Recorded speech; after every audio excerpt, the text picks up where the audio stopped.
Okay, hi everybody. It's great to have you here this afternoon or morning, depending on where you're calling in from. FlowRecruit is really excited today to be here with Suited and Skadden to talk about AI-powered assessments in legal recruiting. So a few housekeeping items, before we get into the thick of it. First off, please use the chat to say hello, tell us where you're from. We love to see everybody here. We have almost 100 folks tuning in live. Please, for my sake, use the Q&A to submit questions throughout. There's specifically a Q&A button at the bottom of Zoom. We'd really appreciate if you used that portion to submit any questions, and I'm going to do my best to make sure we get to them. And then finally, the recording will be emailed to registrants by the end of the week. Awesome. See our team from Austin, Texas as well writing in. Okay, so we have some awesome folks today on the call with me, and I'm going to let each of them introduce themselves. So first off, Matt, I'm going to pass it to you and would love to hear a little bit more about you. Great, thanks, Katherine. So I'm Matt Spencer, co-founder and CEO at Suited. My background prior to founding Suited, I was an investment banker. Spent 8 years post-MBA as a mergers and acquisitions banker at Houlihan Lokey. Then subsequently moved over to the talent side of the business and took the role of Chief Human Capital Officer at the firm. Did that for another 4 years, effectively overseeing all of Houlihan's talent management strategies globally. So everything from recruiting, training, professional development, performance management, et cetera. And ultimately in that role, realized that there were some challenges that we as a firm were facing that we thought we could address with technology, but felt like there were not good technology platforms out there to help us do it in an industry relevant way, and ultimately came to found Suited. Awesome. Great to hear it. Aaron, how about you? Yeah, Aaron Myers here. I lead the technology efforts for Suited. My background is in artificial intelligence, PhD in computer science, engineering, and mathematics, and I have largely spent my entire career building AI models for predicting human job performance based on IO psych data. So what I'll certainly talk a lot about today and what Suited exact application is. So excited to be here with you all. Very nice. Christina. Hi, everyone. I'm Christina Fox. I'm the Assistant Director of Talent Communications and Strategic Projects at Skadden, based in the New York office.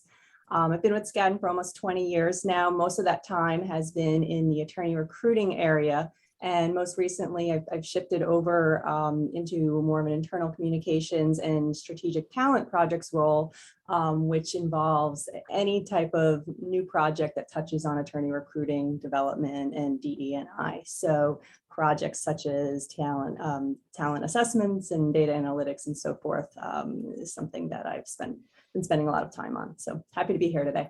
Awesome. Very nice. And many of you on the call know me. My name's Katherine, co-founder and CEO here at FlowRecruit. Go over a little bit more of what we do in case you don't know, but I'm super excited to be here with both Suited and Skadden. Skadden especially, Christina, you guys are a client of both Suited and FlowRecruit. So we're happy to have you on the call to speak more to that experience. So for those that may not know that are on the call, just as a reminder, we're going to go over what FlowRecruit does, what Suited does, and then we're going to get into the juicy Q&A to learn more about AI assessments in legal recruiting. But FlowRecruit, we power data-driven recruiting event and interview event strategies for over 150 clients in the legal industry, including 40% of the Vault Law 100. I know that many of you found out about us when we went virtual last year, but we actually also work with our clients on their in-person recruiting tactics. So super excited to be here as well. And I'll take the Suited introduction here. Suited's a recruiting network that's built specifically for the legal industry. We leverage artificial intelligence and IO psychology-based assessments to help firms identify and hire the best possible talent. Really, we're looking to enable firms to efficiently expand their hiring reach, ensure greater diversity in their pipelines, make better, more equitable and data-driven hiring decisions. We launched our platform, our inaugural platform for the investment banking industry back in early 2019, have a couple of years of track record in that space, quickly became the dominant hiring platform for that industry. And then in December of 2020, ahead of the January OCI cycle, ultimately launched our platform for the legal industry. We're jealous of the number of clients that Katherine and her team have put together, but our roster is growing and growing as we continue to have conversations and see substantial interest from a large part of the industry. We're at right about a dozen clients right now that have participated. Speaking of our partner firms, I'll just take a minute to say a quick thank you to Christina. We're grateful to her for joining us today, because Skadden's been an incredible partner, actually going back to the early days as we were ultimately developing the tool ahead of the launch. Awesome. Okay, so the questions we're going to answer today are these. So, how are employers using AI in recruiting?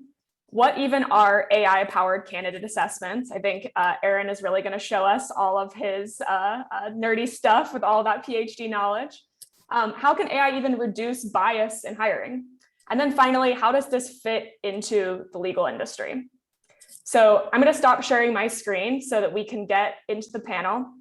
And first, Christina, I'm going to hand it to you, because there are a lot of recruiting platforms out there. There's a lot of technology. And I'm really curious, what made you choose Suited out of all the tools you could invest in, decide to work with them?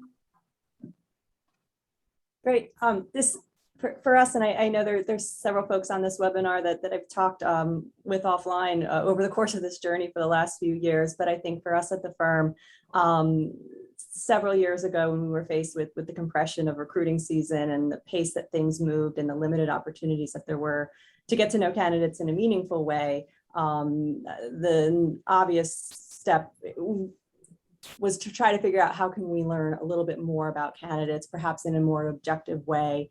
How can we continue to expand the candidate pool, especially as we look for students of color and other diverse candidates and so forth. And so naturally, a lot of those conversations, the reality is there was no more time to sort of spend, but naturally those conversations landed on assessments. And so we've dabbled in pilot programs with a few other providers. And I think what became clear over the course of the journey, while there was a lot of value in a lot of those tools, was that the majority of the ones in the market were really geared towards campus, undergraduate level recruiting. A lot of the really good systems were designed for the UK recruitment programs and so forth. And so we just weren't convinced that there was a tool at that time that really lasered in on the unique skills and requirements of what a successful lawyer might need. And so that's when we met with Suited, and we started to think that what they were offering might help fill some of those needs. Awesome. Good to hear. And it sounds like, from what I've heard from Suited and you, implementing Suited isn't something that happens overnight. It's a process within the firm. So, Matt or Aaron, I'm curious what it normally looks like when a firm decides to partner with Suited and make that commitment. Yeah, Aaron, I'll kick this one off, and you obviously feel free to jump in here. But when we partner with a firm, there's really two ways of working with us. One is actually more of a kind of an overnight turnkey type thing, where we have more industry-based general models, prediction candidate selection models that we can ultimately deploy.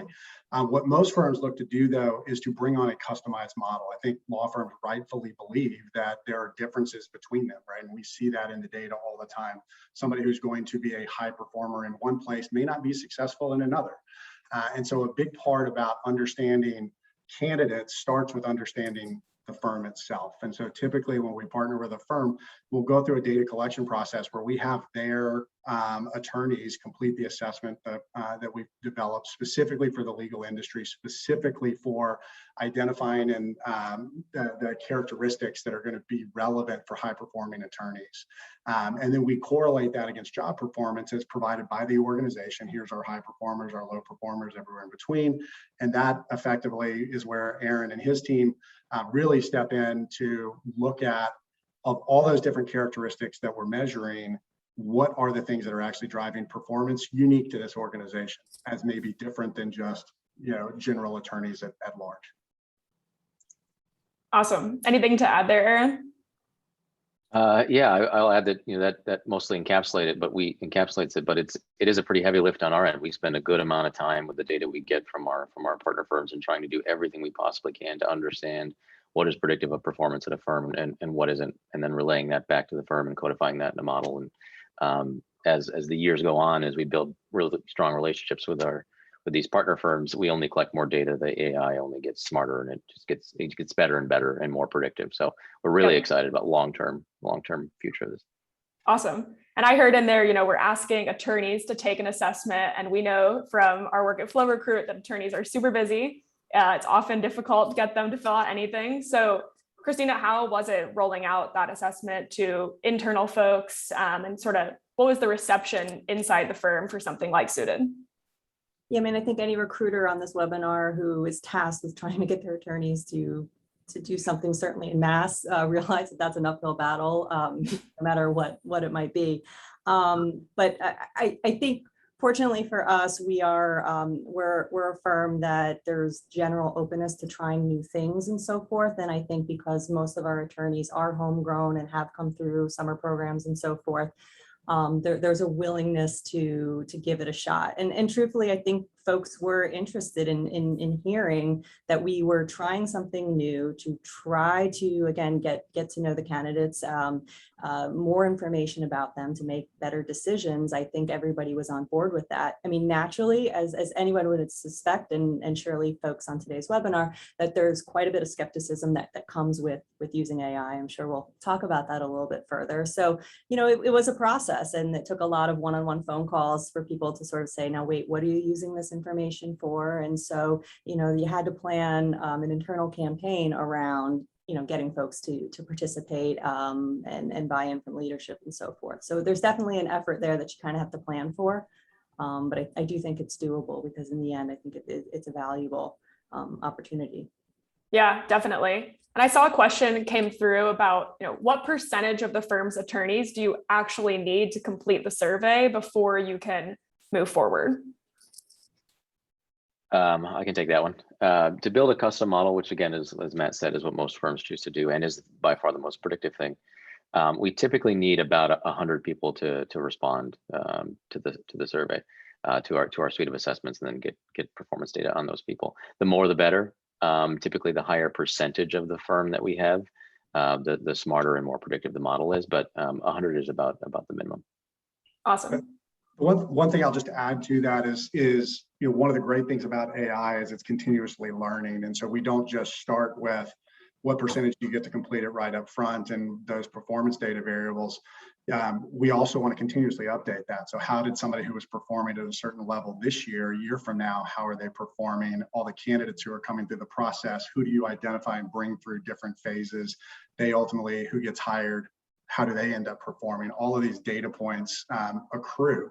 And so there's a certain threshold that we need as a starting point, but then we're continuously building data on top of that helps make models more and more predictive as time goes by. Got it. So it's a long-term commitment, but in the short term, you can get started quickly with the beginning. That's exactly how we think about it. We think, you're out of the gate, the models are extremely impactful in the recruiting that firms are doing, but it only gets better from there as we aggregate more and more of that information. Got it. And, this year was crazy. So you had 2 recruiting seasons to get data from, not just one. Christina, what was the reception from candidates that were taking this assessment? How do you think that they felt about it? Since we even introduced some of the pilot programs a few years ago, I think positive, almost similar to the attorneys, right? There's folks that would comment that they appreciate, again, us taking another step to get to know them. And then, you have a few more pointed questions in terms of how is the information going to be used. And I think there was a lot of concern about what a firm does with the score, and does that mean an automatic green ticket or an automatic, move no, and you move on and so forth. So I think folks were just trying to just also understand how this could potentially enhance or hurt their chance of getting an offer. Yeah, definitely. We saw, Katherine, across all the different firms that were using it, over a 95% completion rate from candidates who were asked to take the assessment who actually completed it. And I think Christina touched on a really important point. Feedback that we've heard filtered back through from various different partner firms is candidates, for the most part, yes, it's an additional part of the process, but it's an assessment that they take one time for all the different firms, right, that are ultimately partners on our platform. So they're not having to complete all these custom assessments that may be done by every individual firm. So there is an efficiency in that. And then the other thing that we heard regularly was that candidates really like being considered on who they actually are, not just what their resume says, right? Not just the school they went to, how high their GPA might have been, those other different sort of classical screening markers that firms use. I think candidates felt like, in particular, with the more virtual nature of the process, where they weren't getting an opportunity to be in person as often as they might have been, to really show more of themselves and how strong of a fit they would or would not be for the various different firms that were considering them. Got it. Understood. And, what were those early results that you've seen at a macro level, not, necessarily specifically for Skadden, but we all want to know, is AI really helping reduce some of that bias, some of the things that we're looking at, law school and GPA, is that really the only predictor of success? What are you guys finding so far at Suited? I can definitely speak to some of the data analysis, and then maybe Matt can tell you more. So when we think of, you asked a specific question about some of the traditional resume data, which is a question that we often get a lot about how predictive that is, and it is true that GPA and law school, we find them to be less predictive, but it is not that they are not predictive at all. Our opinion is really that they are over leveraged in the recruiting process. We see traditional resume data as a GPA, school, extracurriculars, account for about 0 to 5% of the variance in performance at firms. So if you're using it as 100% of your screening decision, in some cases, that doesn't really stand to scrutiny. So GPA, school do matter. We wouldn't advise they be used as filters. Well, I think more importantly, we wouldn't advise they be used in isolation to make decisions about candidates. It's data that should be used alongside personality, other candidate attributes, a lot of the Suited data that we collect, and it should be weighed to the extent it is predictive and doesn't cause adverse impact. To continue on the topic of kind of these traditional factors, things like unstructured interviews, those can also kind of derail the process of finding great candidates, because it is often the case that unstructured interviews lead people to measure more likability than things that are relevant to performance. And that's not to say likability isn't important. It's important. If it's important to your firm that you hire people that you like spending time in a room with, you should absolutely measure that. And it is something that you can only measure really in an interview. But again, back to the theme of it should be a factor, not the only factor. And when we use AI with the assessment data, and I can talk more about what that means, we see predictive capabilities that are somewhere 5, 10, in some cases 15x the predictive or the R squared of traditional resume data. Yeah. I think to pull it out to a macro level sort of description of what Aaron was describing, you think about historically how firms or virtually any company has to recruit. There's, in particular in the legal industry, there is a massive number of potential candidates that are out there, right? And so the process historically has been about shrinking that pool of candidates down to a small enough number that you can actually consider them.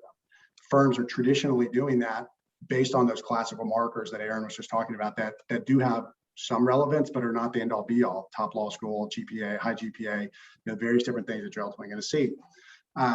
What Suited's approach is really about is, instead of shrink the pool, which has a ton of unintended consequences, limited diversity, missing out on potential great performers, misunderstanding of what's actually driving the performance, Suited's technology is about being able to scale up a firm's ability to consider the entirety of that pool. And that's really what it's about, is when you can get to consider more candidates on a broader set of attributes that are tied specifically to what it's going to take to be a high performer in that organization. That's where you're going to get the best outcomes.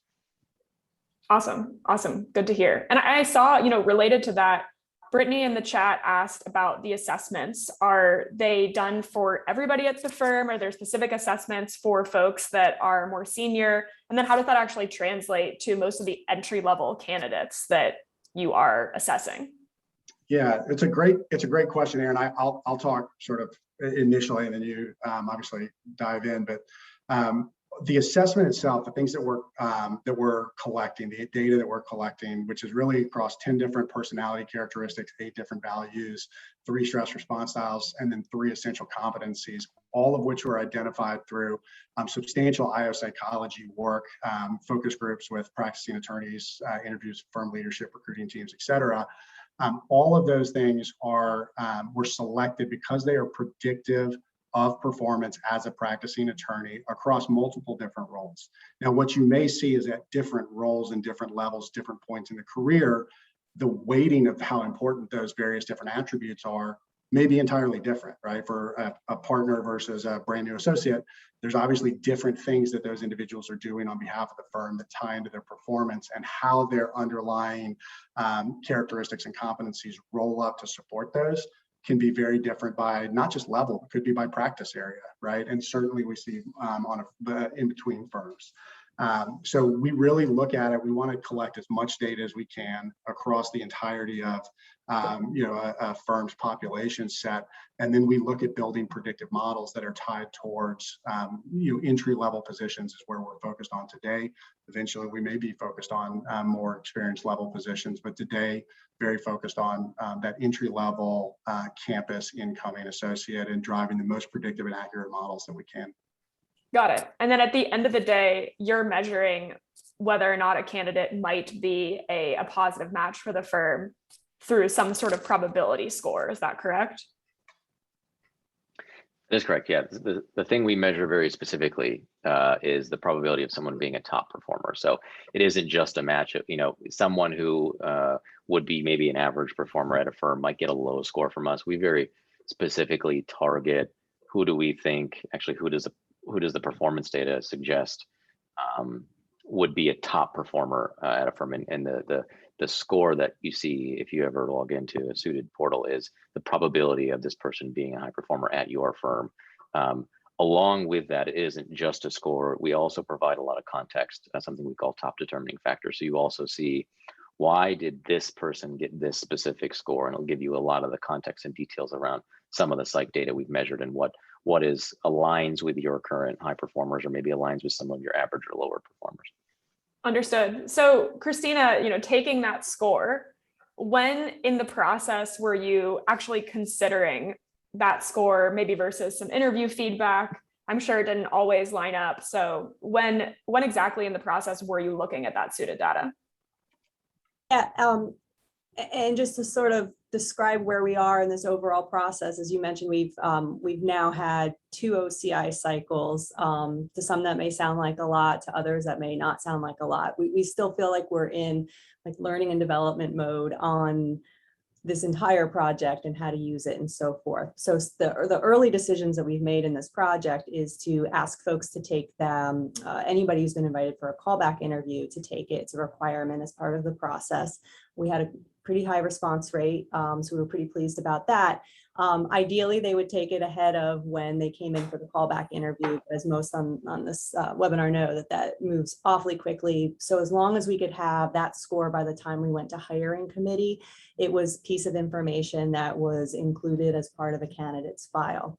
Now, again, just because we're still in that learning mode, it wasn't something we widely distributed to our hiring committee quite yet, because we're still at hiring leadership level, just still trying to learn how to interpret some of the information and so forth. But if the score, if we saw something in the score that didn't quite align with what we were seeing in terms of their credentials or their interview scores, it just gave us some pause to talk about it. So as hiring leaders, you could say, or you could facilitate some extra conversation. So we would envision at some point being able to share that information a little bit more widely and have more robust conversation. But until we get more comfortable with reading it and understanding some of the scores, we kind of landed around this process for right now.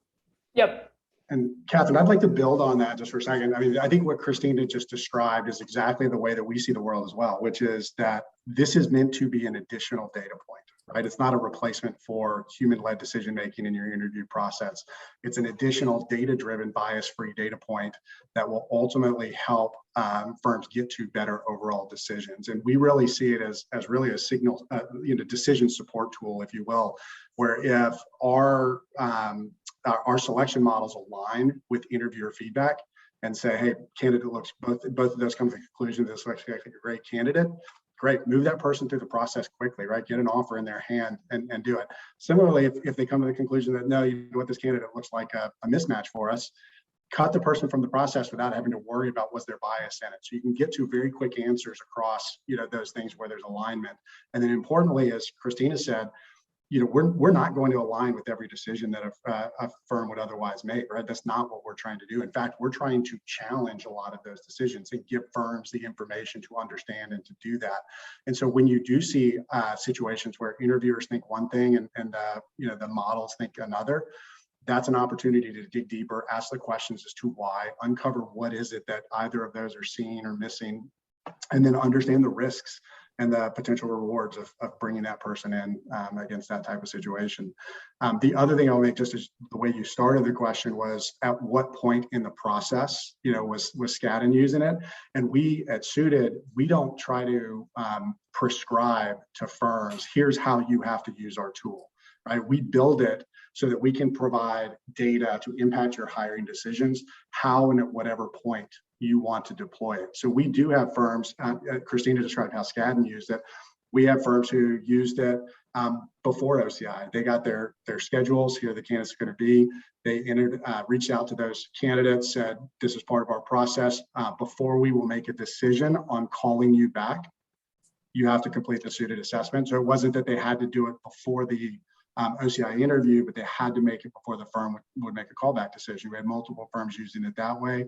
We also had a lot of firms use it as a way to supplement their screening of their write-in candidate pool, to find those candidates who are oftentimes ignored, coming from those non-target, law schools that they just don't have an opportunity to pay as much attention to, and where there's no doubt tons of talent that would be great at the firm if they had a real way to do it. So we've designed it to be flexible so that firms can deploy it how they see fit for their strategies. Got it. Yeah, I know that every firm is different and what is going to work for them as well. So I'm sure that's really important to be able to insert it in different parts of the process.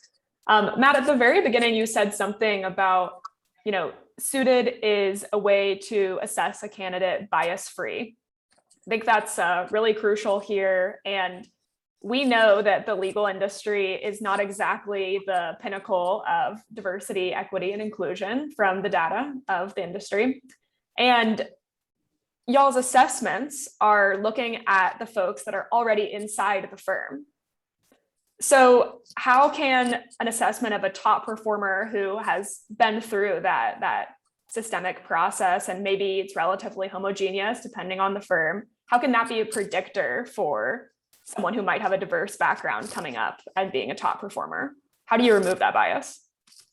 Yeah, it's a great question, Aaron. I'm going to let you talk about the process. I'll just say on the outset that we go in, when you're working in the industries that we are in, investment banking, law, and you're assessing incumbent populations at firms, you are assessing largely homogeneous populations. And so we have spent a significant amount of time and expertise developing the process to address and deal with that, which Aaron can certainly go into. But it starts by going in and assuming that we are going to find bias in the data, because we assume it's going to be there based on what we know about the industries that we're operating in. Yeah, Matt, spot on. I think this is a fantastic question and definitely a very hot topic. I'm going to split this up into two different parts because I think it's easier to kind of digest as the data and then the AI. So one, we do a lot of pre-work as we did with Skadden when building the assessment to make sure that the things we measure are both relevant to performance and don't differ meaningfully across race and gender. I can talk about some of the specific things we measure in a second, and I will. But I think it's important to note that it's not only the things that we measure that result in less adverse impact, it's also how that information is used in decision making. For example, I've talked about GPA already. Despite often inducing adverse impact, we do see that is the case. It's still used in some of our models, but we ensure that it is only used to the degree it is predictive and doesn't cause adverse impact. Whereas if you use GPA as a filtering criteria, you're going to cause a lot of adverse impact. You're also likely going to rule out a lot of high performers, both of which are terrible for business. As for removing adverse impact, I think it's important to talk about some of the characteristics we do measure. So an example in investment banking, another vertical we're in, warmth is something we measure, cooperation, self-confidence. I could list them all, but for each industry, there's a total of 10 personality traits, 8 values, and 3 stress response styles. So a total of kind of 21 data points on personality competencies. For law, some of the specific attributes that tend to be predictive and don't differ across race and gender are resilience, integrity, analytical thinking. Again, there's 21 total.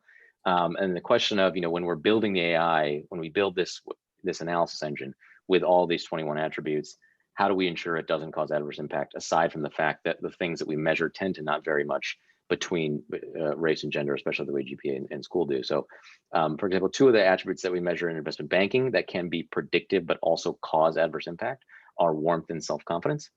According to our data, the data that we have, men tend to score higher on average in self-confidence, women tend to score higher on average in warmth. But both can be very predictive of success. Both are actually equally predictive in our models of success. So we can, on the machine learning side, set a ceiling for how much an attribute can be weighted in the model. So if we look at the data when we first get it, and we see that there's an attribute where men and women or men and women might be differing meaningfully, or at least in means and standard deviations, we can cap its influence. That is rare that happens, but it is something we can do. What tends to be more common is that one of the great things about at least our product, which I touched on, is that we don't just give a score. We provide context. Why did this person get this score? What personality competencies did they have that aligned with high performers or low performers? So before we launch a model, we can look at the differences in prediction, and we can also look at the differences in why scores differed. And we can then take that information and make adjustments to the model accordingly.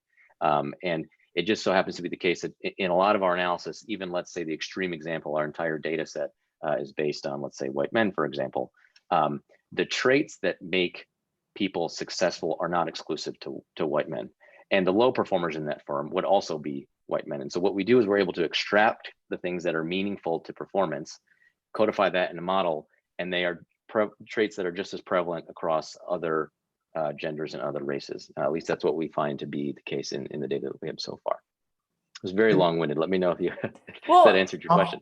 I think what I'm curious about is, like, what happens if you find that a model is actually producing results that seem to have the same candidate over and over is coming up? What do you do in that case? How do you advise the firm who you're working with? So we do this testing. So there's kind of 2 testing phases. One is before we ship a model. So we do everything I described happens before we ship a model. What also happens is we take all of the candidates that are on the platform and we run them through the model, and we look at selection rates. What is the percentage of women that were selected to be top performers versus low performers versus men? And we make sure that there isn't a meaningful difference there. And then after a model is deployed, we also continuously monitor that as candidates come onto the platform. So we know in real time, are we selecting different genders or different races at unequal rates? So if it's prior to a model being deployed into production, we go and we reiterate on the model. We'll figure out what is causing the adverse impact. We'll go cap that personality trait's ability to be influential in the model. We'll rebuild it and test it again.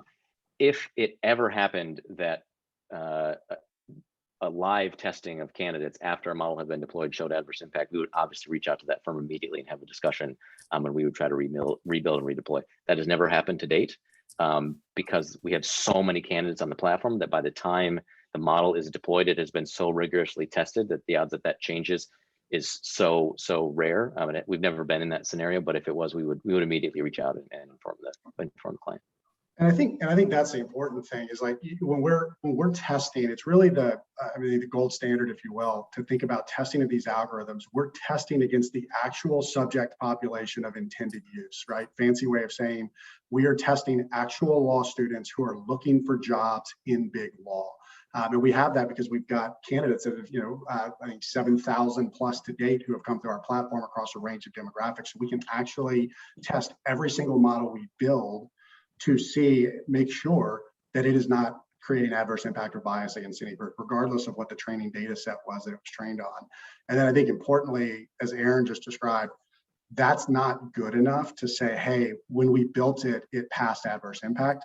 we need to make sure that it always does, which is why we continuously test against the ever-growing population of candidates that we ultimately have, and which it's that rigor that continues to be where we haven't had a problem where any of those continuous testings have ultimately resulted in any sort of adverse impact identified subsequent to. But it's not good enough to just say, hey, it passed when we deployed it. We're going to check it throughout the entirety of its life.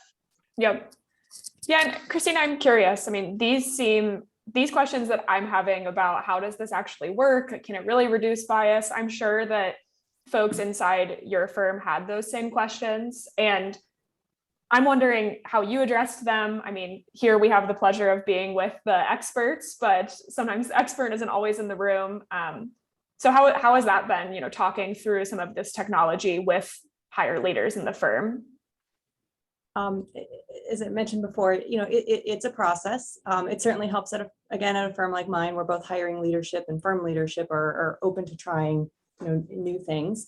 But it takes a series of conversations, again, with your hiring leadership, with your firm leadership, likely your labor council, and whoever else might kind of touch upon some of these projects. And truthfully, we put folks like Matt and Aaron to the test. I think you had to explain it probably a dozen times to different audiences with different levels of questions and backgrounds on psychology, or even self-imposed backgrounds on analytics and so forth. So it's a process that you have to plan for. I know even personally, myself and my recruiting colleagues, having to listen to it over and over again, just the repetition of learning about it was super helpful.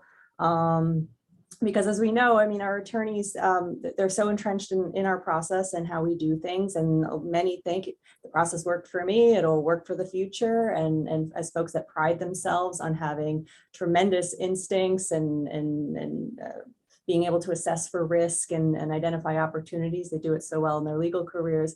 I think, you know, a lot of it, you know, naturally, I think it applies to recruiting talent. And so kind of working through some of that, it's a process. And I think hearing explanations like Aaron gave multiple times, particularly around how we test for bias and reduce it. I mean, for us and for going forward with Suited, that was a big piece of the puzzle, and feeling confident that the model was doing or was being built as described. So it's something we continue, you know, we're monitoring through this process. We take a look back at the end of the season.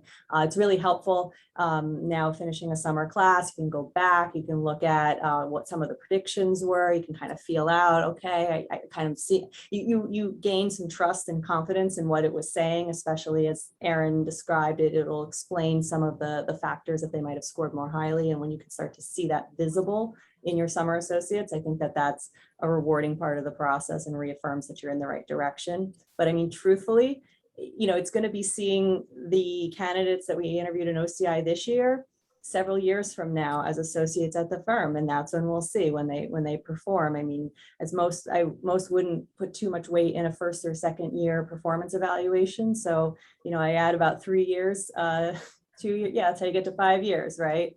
So I think for us, when we say it's a process, it's a many year, I describe it as at least a 3 to 5 year process. Yep. And I'm just gonna add something here. I love what Christina just said, because I think it aligns with how we think about it as well. One benefit that we have is having done this for a couple more years and several more cycles on the investment banking side. Investment banking, it's a different assessment, you know, different model, different industry, different candidates, et cetera, but exactly the same approach that we've been describing here today. And we've got multiple additional years of data and process and performance that we've seen in that industry. And the clock has rolled forward far enough to see candidates who are hired for the summer get full-time offers, come in as full-time, work for a year or two, have performance variables. And I'll just say anecdotally, you know, we have investment banks who were with us at the very beginning who now have said that their hiring managers won't make hiring decisions without first seeing the Suited data, because they've seen it ultimately play out in that regard. While we can't roll the clock forward any faster than law, we don't have any reason. In fact, we have reason to believe that it will be even better with the early results of what we've seen on the law side versus the beginning of the investment banking side. Got it. Got it. And Christina, in those assessments, the results that you had, did you find that the folks that were being predicted as top performers, did you find that they were from a diverse set of backgrounds? Did that seem apparent? Yeah, I think so. I mean, I think we have the good fortune of having a very large summer class and a diverse one too. So the distribution was spread all throughout. Got it. Awesome. And again, I always love to point out what Erin's describing is the prediction is to predict who are going to be your top performers. I think most folks that work in talent management know that they're, everybody probably has some type of scale, but it's usually a thin band that's going to be in the top level. But then, your top half is probably those hires are considered a win for the most part too. So, to kind of look at, you're not looking for 90% prediction scores for your top performers. You want to be in that sort of top half area. So again, we're just sort of learning how to read that and how to interpret that. And truthfully, it took us coming out of the second season in a debrief. I mean, you have these aha moments when Erin has to explain it probably for the 8th or 9th or 10th time when you go, okay, all right, I got it. And you start to learn, you learn how to think about it. One thing I'll just pile on to what Christina was saying there too, is that when you think about candidates who are going to law school, right? They're already in the upper end of intellect and motivation and drive and all those things, right? And so for an assessment and a tool to be able to, within that upper echelon band, further distinguish who's going to be a high performer versus who's going to be an average or a low performer at a firm, you have to have a really, really sharp instrument. And that is one of the things that makes the Suited platform, because it was built so specifically for law, is based on substantial data, not just on individual firms, but aggregated across the industry. It allows us to sharpen the instrument to a level that we can create that distinguishing. Whereas if you're just using a generic type assessment, you're just using an individual firm-based assessment, you can't get to that same level of predictive accuracy to be able to search between that really, really tight band and say this person yes and that person no. I can also add that we're going through a lot of what we've been calling post-cycle analyses, right? You've gone through some cycles. Now let's look at what's happening. There's one firm we just got off with recently, and we did an analysis of the range of scores versus who you hired and how long they've stuck around. And we've been through a couple of cycles now, so we have data that's about in some cases almost a year old now. We have one firm, I don't know if we can mention the name, but they had the highest predicted candidate that was in the platform for them was someone they would not have hired otherwise. They decided, I think, to make an experiment out of this and see if Suited really hold us to the fire. They gave that person an offer. That person went on to receive an amazing performance review and got, I think, from a partner a written review, this is the best performing summer associate they've ever had. On the flip side, the two candidates that we scored the lowest, who they decided to hire anyway, both left the firm within 6 months. So we're already seeing very, very strong signals from some of our clients that have really leaned into the tool. Which is very exciting for us. Definitely. Yeah, definitely really interesting to hear those sort of concrete examples of what does this look like in the real world. A question came in about Suited being viable for smaller firms. We're talking a lot about, big data sets really being necessary here. So what happens when a smaller firm who's also trying to make these hiring decisions and maybe doesn't have all of the attorneys and all of the resources to implement this? How would you guys actually work with them? Yeah, it's a great question. I'm glad somebody asked that. So for smaller firms, this is where our ability to generate a general industry model out of the gate that's not necessarily tailored around your attorneys or your candidates, et cetera.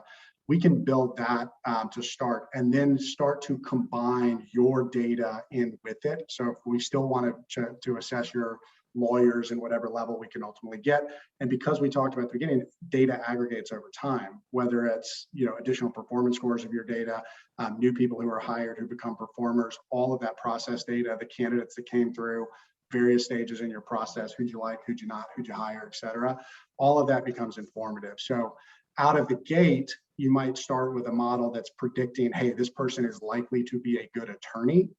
And over time, over the year or two process of customizing and tailoring for that smaller data set, you will get to, hey, this person is likely to be a good attorney at your firm, which is the completion of that sentence when we are able to build the customized models. Yep. Aaron, kind of going back to something you mentioned, that those concrete examples, are you taking any of that data yet back into the model on how the folks are doing as they go? Is that always happening once you partner with the firm? Oh, absolutely. Yeah. Anytime, I never turn down data from our client firms. We always want to make this AI as smart as we can make it, as fast as we can make it. So there are concrete points at which we'll reach out maybe after an OCI cycle when things maybe calm down a little bit and ask, hey, do you have new performance data? Can you give that to us? Who did you hire? Who did you choose to pass on? And we try to analyze as much of that as we can. A subset of that is taking that data and piping it into the machine learning and saying, hey, you got this right, you got this wrong. Here's some new data. Get smarter and redeploy. Do the adverse impact testing again, of course. And then there's just a lot of analysis because we're very curious about this. How well did we do? What did their selection process naturally select for? Who tended to get offers versus not? We try to analyze that data to really figure out how we can build a better product for all of our clients. So yes, absolutely. Good. And looking to the future, do you ever see a world in which it's only assessments to select folks, or you think it's always going to be an augmentation to the process? And that's our PhD AI guy right there. Yeah, we are not, there's a lot of AI doomsayers out there. We are not hoping to replace anything or be the only step in the process. There are things that AI assessments can't measure, that you need human interaction, you need interviews for. That's never going to go away. This is just going to be a tool to help you maybe measure some things you aren't measuring or maybe not measuring well in an interview, and augment the process. Have eyes on things you don't have eyes on that are really important to performance. It's always going to be an augmentation of the recruiting process. We would never, ever hope to replace any kind of recruiters or recruiting department. Good. So all the recruiters here can take a deep sigh of relief that their jobs are still here. And I think it's important, Katherine. I love that you asked the question. I think it's important because as Aaron said, we don't believe there's a world where this ever becomes that thing that people are afraid of, just for the simple reason that assessing future performance requires you to assess a lot of different things a lot of different ways. We're looking at, psychometric competencies, cognitive skills, academic background and things like that. But we talked about it before. You also need to understand, how does this person fit within my firm? The likability, communication skills, various different technical skills. Do they really want to be here at my firm? Did they take the opportunity to know about it so that they can connect and convey their interest and the strength of that interest?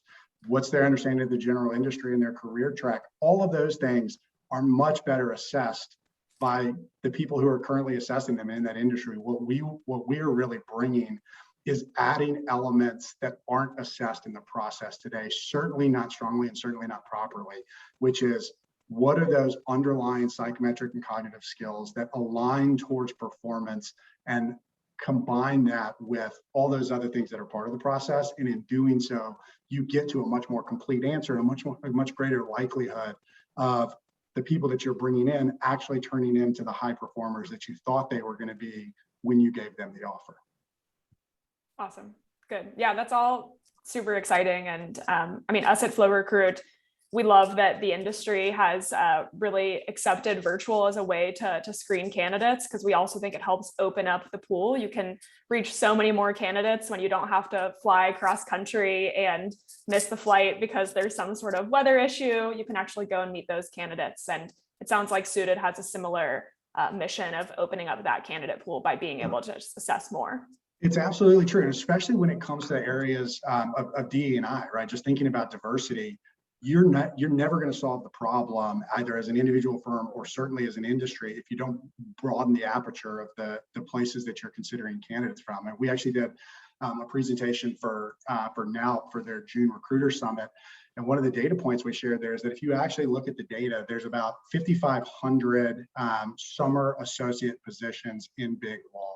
In order for those positions to go and to a number of Black candidates that would reach parity with US population, you need to start with a pool of about 1,500 Black candidates, because about 50% of those are going to go into big law and private practice versus government, nonprofit, et cetera.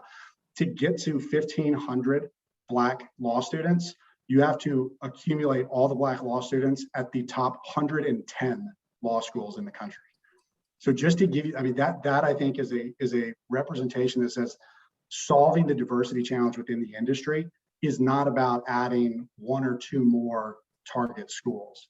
It is about completely broadening the aperture of how we're considering candidates, from where, in what ways, at what points. That's the only way we're actually going to solve this challenge and this problem within the industry.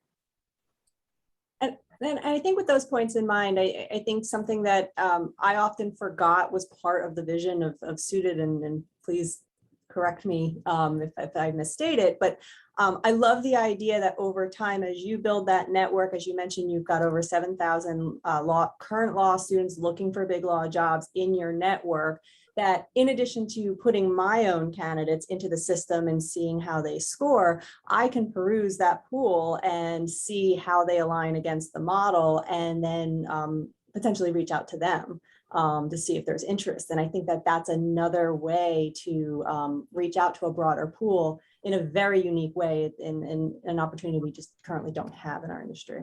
That's exactly right. When we think about expanding reach, we're trying to enable all of these firms to access a much larger pool than they are able to do on their own, right? Without substantially expanding their recruiting teams are already, time constrained, crunched under pressure, doing a lot. Extending reach is a hard thing to do without very heavy investments. What we do is use that network effect, Christine, as you were describing, to be a place where, as more and more firms, as we go from a dozen to 2 dozen to 3 dozen to however many firms ultimately on the platform, it becomes a place where students, particularly students who are at non-target law schools, are able to come to surface themselves, to look for those opportunities and be found and discovered by all the different partner firms that are on our platform. And that's absolutely a big piece of what we bring to the table. Frankly, to get to that point, it's about accruing and adding enough law firms to create that critical mass, to create that sourcing draw.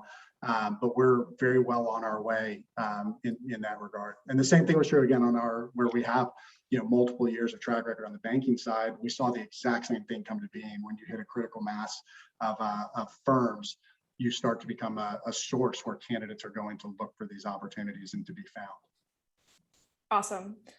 All right, guys. Well, it has been awesome to speak with you, to learn a little bit more about how this actually works inside a firm like Skadden, as well as how, you're reducing bias.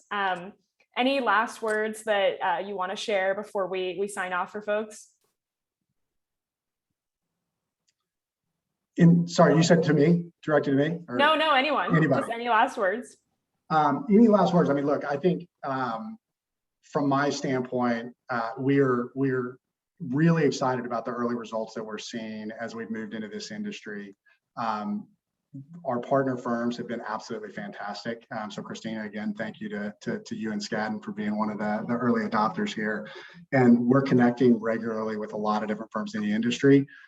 We want to have those conversations. We're happy to share more. We're happy to talk about the results that we've seen in more specific detail. And we really do believe that addressing some of these major challenges comes when we're able to put all of these different partner firms together. When I say our partner firms, all these different firms together, thinking about a way to recruit that's different from how it's traditionally been. And that change is what's going to drive the end result that we're all looking for, which is to see, better performing, more diverse, associates entering and staying within the industry. Definitely. I think we talk a lot about AI and assessments here, but I think the reality is that we're trying to build a product that really solves a lot of the recruiting challenges for law firms. So I'm very excited about growing with our partner firms. We don't have any opinions that aren't able to be adjusted as we figure out there are better solutions for these problems. So I'm really excited about growing with our partner firms and any other firms that choose to join us. Very excited. And I was excited to be here today. It was a lot of fun.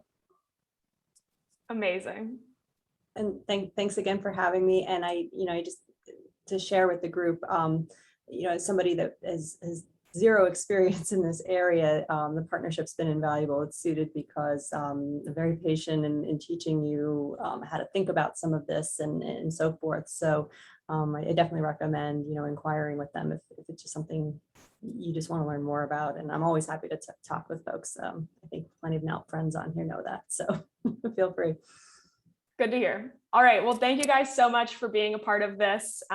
Really interesting to learn about AI assessments in legal recruiting. I'll let everyone sign off and put our contact information up here, but thank you to the audience for joining. It was great to have you here, and hopefully you'll continue to learn more about how AI works in legal. Bye guys. Thank you so much. Thank you, everyone. Thanks, Catherine.